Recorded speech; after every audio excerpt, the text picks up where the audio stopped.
D triple S B PRT की तैयारी कर रहे हो तो मेक श्योर आप ये गलतियां ना करें, क्योंकि अगर आप ये गलतियां कर रहे हैं तो आप भूल जाओ भाई D triple S B PRT आप क्लियर कर भी पाओगे, या फिर जो सपने बना रहे हो भाई छोड़ दो बेशक, क्योंकि कुछ मिस्टेक्स ऐसी होती है जो कि अनअवॉइडेबल होती हैं, जिनको आप चाह कर भी नहीं कर सकते। और यही ना एक थिन लाइन होती है सिलेक्टेड और अनसिलेक्टेड बच्चे के बीच में। तो आज हम उन्हीं मिस्टेक्स के बारे में बात करने वाले हैं। Hello guys, my name is Himanshu Sangwan और मैं आप सभी का बहुत बहुत स्वागत करता हूं एक नई शानदार और जानदार वीडियो में, जिसमें हम बात करने वाले हैं 5 मेजर मिस्टेक्स जो आपको बिल्कुल नहीं करनी है जब आप तैयारी कर रहे हो।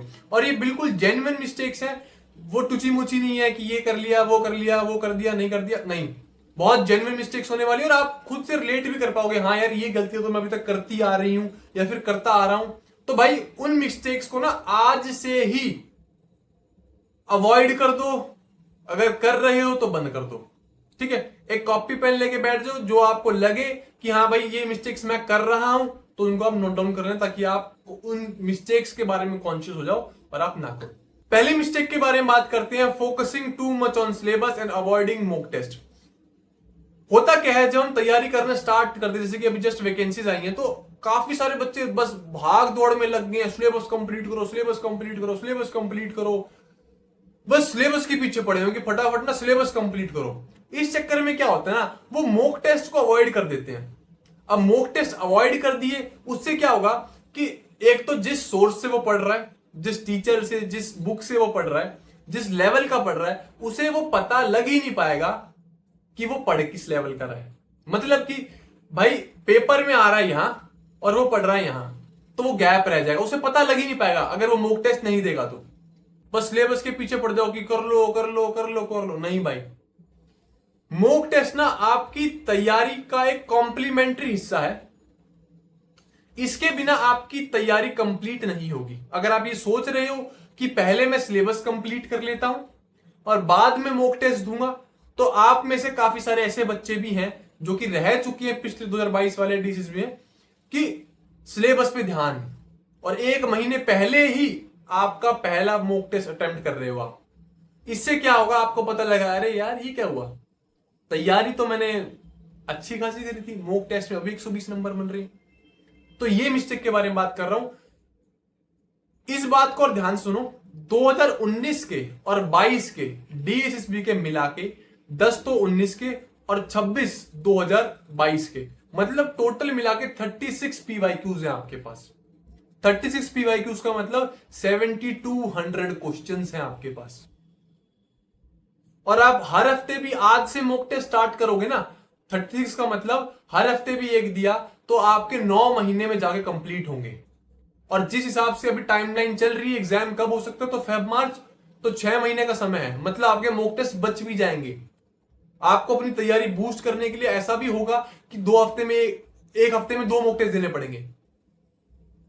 समझ रहे हो? तो मॉक टेस्ट या फिर पीवाईक्यूज के पीछे ना इतना मत सोचो कि हाँ बचा के रख लेती हूं बाद में दूंगी, नहीं भाई, देना स्टार्ट कर दो। और जो ये टेक्स्ट बुक के खुद के बनाए हुए मॉक टेस्ट है वो मत देना, सिर्फ और सिर्फ पीवाईक्यूज। पीवाईक्यूज एक बेस्ट रिलायबल सोर्स है और आपको बिल्कुल टू द लेवल का आइडिया देता है कि हाँ भाई ऐसा ही कुछ ना कुछ पेपर आने वाला है। अब इस सिलेबस को कवर करते करते करते करते ना हम कई बार अंधे हो जाते हैं और कोई स्ट्रेटजी ही नहीं होती।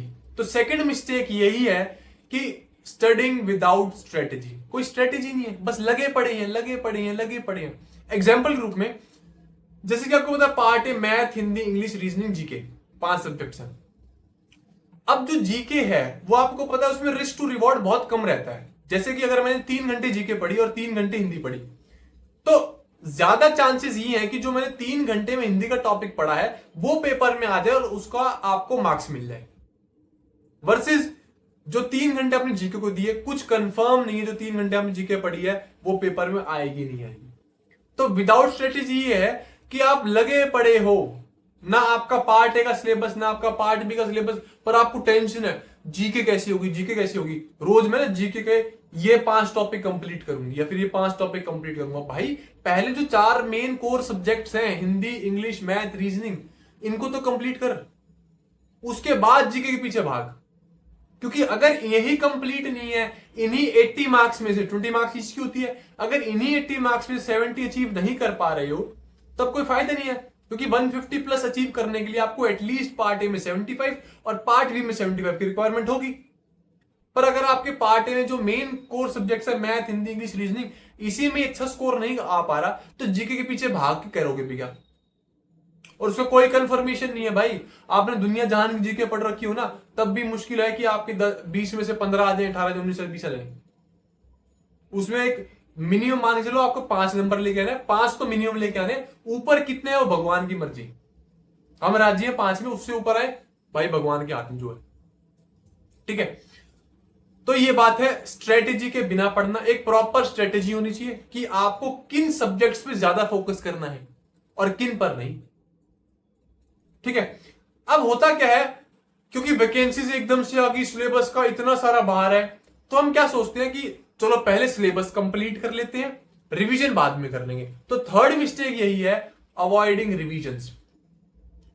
होता क्या है कि हम सोचते हैं यार अपना फटाफट सिलेबस कंप्लीट कर लेते हैं और ये जो रिवीजन चीज है वो बाद में कर लेंगे। पर होगा क्या, जब आप काफी दिनों बाद वही सेम टॉपिक रिवाइज करने के लिए बैठोगे तो वो टॉपिक आपके लिए ऑलमोस्ट न्यू जैसा ही होगा।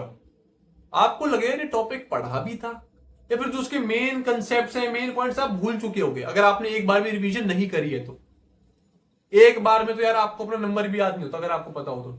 अगर आज कोई आप नया नंबर ले आओ, आपको आज ही याद हो जाए तो नहीं, बार बार किसी को बताओगे, बार बार वो नंबर देखोगे, पढ़ोगे, याद करो तभी तो याद होगा। ऐसा तो नंबर लिया है और याद हो गया, अपना मोबाइल नंबर की बात कर रहा हूं, समझ रहे हो? तो रिविजन्स को आपको अवॉइड नहीं करना है। जो आज पढ़ा उसको कल 10 मिनट लगा के एक्स्ट्रा उसकी रिवीजन कर ली, जो कल पढ़ा उसको एक्स्ट्रा 10 मिनट लगा के परसों उसकी रिवीजन कर ली। ऐसे करना है आपको। फोर्थ मिस्टेक जो हम सबसे बड़ी गलती करते हैं, इम्प्रॉपर टाइम मैनेजमेंट। अब इस इम्प्रॉपर टाइम मैनेजमेंट के अंदर मैं आपको 3 सब पॉइंट्स और बताने वाला हूं। देखो होता क्या है, जब आपने मॉक टेस्ट दिया, पीवाईक्यू दिया, अटेम्प्ट किया, तो उसमें आपको पता लग गया कि हाँ ये मेरे वीक सब्जेक्ट्स हैं, ये मेरे स्ट्रॉन्ग सब्जेक्ट्स हैं, ये सब्जेक्ट्स ऐसे हैं जिनसे मेरे को डर लगता है, और ये सब्जेक्ट्स ऐसे हैं जो मुझे अच्छे लगते हैं और मुझे प्यार लगते हैं और जिनको मैं कर सकता हूं। इम्प्रॉपर टाइम मैनेजमेंट का मतलब क्या कि पीवाईक्यू मैंने दिया, उसमें मुझे दिख गया कि यार मेरे हिंदी में 17.5 मार्क्स आए हैं, मतलब मेरा स्ट्रॉन्ग सब्जेक्ट है, पर मैं लगा पड़ा हूं दिन में 3 घंटे, 2 घंटे, 2.5 घंटे हिंदी करने में, और उसी में ही मॉक टेस्ट में जो मैंने दिया उसमें मेरे मैथ में 20 में से 12, और मैं क्या कर रहा हूं, मैथ को दिन में 1 घंटा दे दिया, भाई मेरे से नहीं हो रही, छोड़ दी। दिन में 2 घंटे दिए, मेरे से नहीं हो रही भाई, ये बहुत मुश्किल है, मुझे ना मैथ का फोबिया है, मेरे से नहीं होगी, छोड़ दी। तो पहले सब पॉइंट ये है, फोकसिंग टू मच या फिर giving too much time on your strong subjects. आपका कोई भी स्ट्रॉन्ग सब्जेक्ट कौन सा होता है, अगर आपके पीवाईक्यूज में एक सीरीज ऑफ 5 मॉक्स में, 5 मॉक की बात कर रहा हूं, लगातार किसी भी सब्जेक्ट में, पार्ट ए की बात कर रहा हूं, 20 में से 17.5 प्लस बन रही हैं, तो मतलब कि आपका वो स्ट्रॉन्ग सब्जेक्ट है। समझ गए? 20 में से 17.5 प्लस बन रहे हैं इन सीरीज ऑफ 5 मॉक्स, ऐसा नहीं एक ही मॉक में, 5 मॉक में अगर बन रही है तो वो आपका स्ट्रॉन्ग सब्जेक्ट। इसका मतलब यहां ये है कि ना इसको आप कम टाइम दो, ऐसा नहीं है कि टाइम मत दो, कम टाइम दो। क्यों? क्योंकि ये आपका ऑलरेडी स्ट्रॉन्ग है, इंप्रूवमेंट का चांसेस बहुत कम है। समझ रहे हो? 2 नंबर की कमी, 2 से 2.5 नंबर की, बस वही कमी है, उससे ज्यादा कोई इंप्रूवमेंट का चांस है नहीं। और सिली मिस्टेक्स हमसे हर बार होती है, तो वो 17.5 एक्सेप्टेबल स्कोर है, 17.5 हो गया, 19 हो गया, तो एक्सेप्टेबल स्कोर है। ठीक है भाई। दूसरा है अवॉइडिंग वीक सब्जेक्ट्स। अब आपको दिख रहा है मेरे मैथ्स में 20 में से 10 नंबर आ रहे हैं, 20 में से 15 नंबर आ रहे हैं, या फिर इंग्लिश में मेरे 20 में से 8 नंबर आ रहे हैं, तो ये वीक सब्जेक्ट्स हो गए। इसका मतलब ये है इनको ज्यादा टाइम दो, ज्यादा से ज्यादा टाइम, जितना हो सके अपने टाइम टेबल में उतना टाइम दो, है ना? वो परफेक्ट रेशियो बना के मत चलना, हाँ 2 घंटे हिंदी, 2 घंटे इंग्लिश, 2 घंटे मैथ, 2 घंटे रीजनिंग, नहीं। जब मार्क्स का रेशियो ही परफेक्ट नहीं है तो टाइम का रेशियो परफेक्ट कैसे बनाओगे आप, है ना? तो जिस रेशियो में आपके मार्क्स आ रहे हैं उसके उल्टे रेशियो में आप अपना टाइम रखो। अगर मैथ्स में कम मार्क्स आ रहे हैं टाइम ज्यादा दो। हिंदी में मार्क्स ज्यादा आ रहे हैं, टाइम कम दो। Getting my point? तो जो आपके वीक सब्जेक्ट्स है, मैथ हो गया, रीजनिंग, गिवन द फैक्ट आपको कोई भी हो सकता है, आपका हिंदी भी हो सकता है, वैसे हिंदी किसी को होता नहीं है बट हो सकता है, तो मैथ को ज्यादा टाइम दो। जहां आप 1 घंटे पढ़ रहे हो, 2 घंटे पढ़ रहे हो, वहां 3 घंटे पढ़ो, 4 घंटे पढ़ो। समझ रहे हो? अब वो स्थितियां आपकी अलग अलग हो सकती हैं, किसी के पास कोई वर्किंग है ना, तो उसके पास क्या पता समय ना हो, तो भाई वो थोड़ी चैलेंजेस आएंगे। वो चैलेंजेस क्यों आएंगे? शायद आपने पहले तैयारी ना कर रखी हो, जस्ट अभी स्टार्ट करी होगी, तो आपको 10 घंटे 11 घंटे 12 घंटे भी पढ़ना पड़ सकता है, गिवन द फैक्ट आप घर पे रह रहे हो, सिर्फ पढ़ने का ही काम हो, आज तक कभी पढ़ाई ना करी हो। और जिसने पहले पढ़ लिया हो उसका 8 घंटे में 6 घंटे में काम चल जाएगा, कोई दिक्कत नहीं है उसको भी। जिसने पहले पढ़ रखी हो, तैयारी कर रखी हो, बिल्कुल डिटेल पे फोकस होके, ठीक है। तो ये चीज, और इसमें जो थर्ड सब पॉइंट है वो ये है, focusing on hours rather than topics. हम क्या करते हैं कि टाइम टेबल बनाते हैं बेस्ड ऑन आवर्स, घंटे के हिसाब से, कि आज ना हिंदी में 2 घंटे पढ़ूंगा, आज मैं इंग्लिश 2 घंटे पढ़ूंगा। तो आपको जो टाइम टेबल ना, वो बेस्ड ऑन टाइम नहीं बनाना, बेस्ड ऑन घंटे नहीं बनाना, बेस्ड ऑन टॉपिक्स बनाना है। जैसे कि संधि का टॉपिक आपको हिंदी में कंप्लीट करना है, तो आपने डिवाइड कर लिया कि भाई आज और कल मिला के ना मैं संधि का टॉपिक कंप्लीट कर लूंगा। अब आपके पास कोई टाइमलाइन होगी, संधि आपने कहीं देखा होगा कि हाँ भाई मेरे 10 पेज की नोट्स है, 15 पेज की नोट्स है, या फिर संधि की इस सर ने 10 क्लास करा रखी है, 5 क्लास कराई हुई है, 3 क्लास कराई हुई है, तो उसको देखते हुए आपने टाइमलाइन बना ली कि भाई इस संधि के टॉपिक को मैं 2 दिन में कंप्लीट करूंगा। अब चाहे उसको आप 1 दिन में आधे घंटा लगाओ, 1 घंटा लगाओ, 2 घंटा लगाओ, डजंट मैटर, वो 2 दिन में संधि का टॉपिक कंप्लीट हो जाना चाहिए। कहने का मतलब ये है, टॉपिक्स पे फोकस करो, टाइम पे फोकस मत करो, और उस टॉपिक को ऐसे परफेक्शन के साथ कंप्लीट करने का ट्राई करो कि जो भी कोई क्वेश्चन आए वो आपसे छूटे ना, ठीक है। वरना इन घंटे के चक्कर में पड़े रह जाओगे ना, तो ये घंटे के घंटे निकलते जाएंगे और घंटा कुछ होना नहीं है। समझ रहे हो? तो rather than focusing on hours कि इतने घंटे में पढ़ रहा हूं, टॉपिक से फोकस करो। स्टडी प्लान किसी दिन का, जैसे कल का रूटीन बनाना है, तो कल का डिसाइड कर लो आज ही कि यार अब की बार मेरे मोक्स में ना संधि का टॉपिक, टाइम एंड वर्क का टॉपिक, और पेडागोजी में मेरी इंटेलिजेंस का टॉपिक ये गलत हुआ, तो मतलब मुझे इस थ्रू आउट द वीक इनको ठीक करना है, तो उसके हिसाब से बनाओ भाई। इंटेलिजेंस को जितना हो सकेगा मैं इस हफ्ते पढ़ डालूंगा, मुझे नहीं मैटर नहीं करता कहां से मिल रहा है कहां से नहीं, जितनी मुझे पीडीएफ मिलेंगे पढ़ दूंगा। तो ऐसे होती है पढ़ाई भाई, टाइम को देख के कोई पढ़ाई होती नहीं। और लास्ट 5वीं मिस्टेक जो कि बहुत बड़ी है, इग्नोरिंग मॉक एनालिसिस। तो हम क्या करते हैं कि मॉक दे दिया, अब मॉक दे दिया तो दे दिया बस, मार्क्स अच्छे आए तो खुश हो गए और बुरे आए तो दुखी हो गए, पर उसका हम ठीक तरीके से एनालिसिस नहीं करते।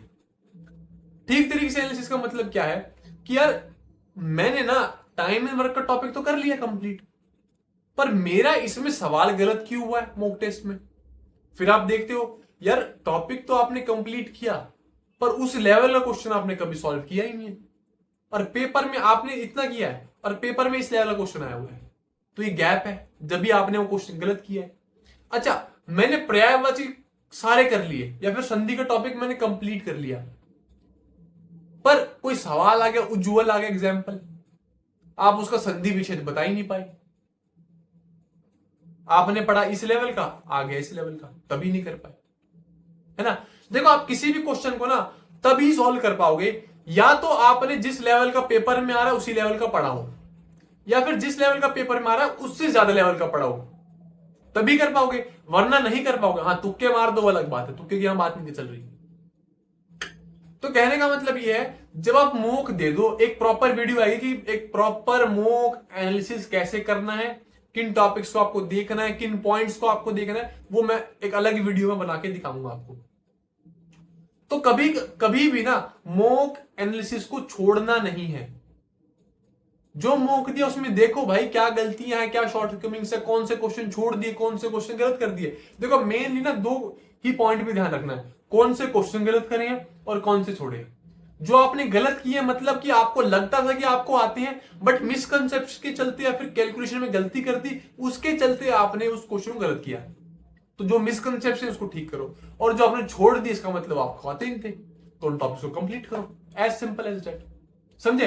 तो दोस्तों ये हमारी थी 5 बहुत बड़ी मिस्टेक्स जो हम सभी करते हैं। तो मैं इसको एक बार समराइज कर देता हूं। पहली हमारी गलती थी focusing too much on syllabus and avoiding mock test. दूसरी थी स्टडिंग विदाउट स्ट्रेटेजी, बिना स्ट्रेटेजी के पढ़ना। तीसरी थी अवॉइडिंग रिविजन्स। चौथी थी इम्प्रॉपर टाइम मैनेजमेंट। और पांचवी थी या है, अच्छा थी तो है ही नहीं, सारी अभी चल ही रही है। और आप एक बार मुझे कमेंट करके बताना आप में से कौन कौन ये गलतियां कर रहे हैं। और पांचवी गलती है सबसे बड़ी, क्या, अवॉइडिंग मॉक एनालिसिस। ठीक है, तो चलिए दोस्तों हम आपसे मिलते हैं अगली वीडियो में। अगर आप पार्ट बी के लिए बहुत धांसू तैयारी करना चाहते हैं, बहुत मजेदार तैयारी करना चाहते हैं, तो मैं ऑलरेडी NIS इग्नू 11th-12th की साइकोलॉजी मिसलेनियस बुक्स प्लस 2022 के सारे PYQs भी सोर्सेज करवा चुका हूं। तो उसका जो भी आपको क्लासेस का लिंक है वो डिस्क्रिप्शन में मिल जाएगा, वहां जाके ज्वाइन कर सकते हैं। Thank you so much for having me. और आपको अगली किस टॉपिक पर वीडियो चाहिए, किस पे आप स्ट्रगल कर रहे हो, मुझे कमेंट करके जरूर बताएं। Thank you so much for having me. धन्यवाद।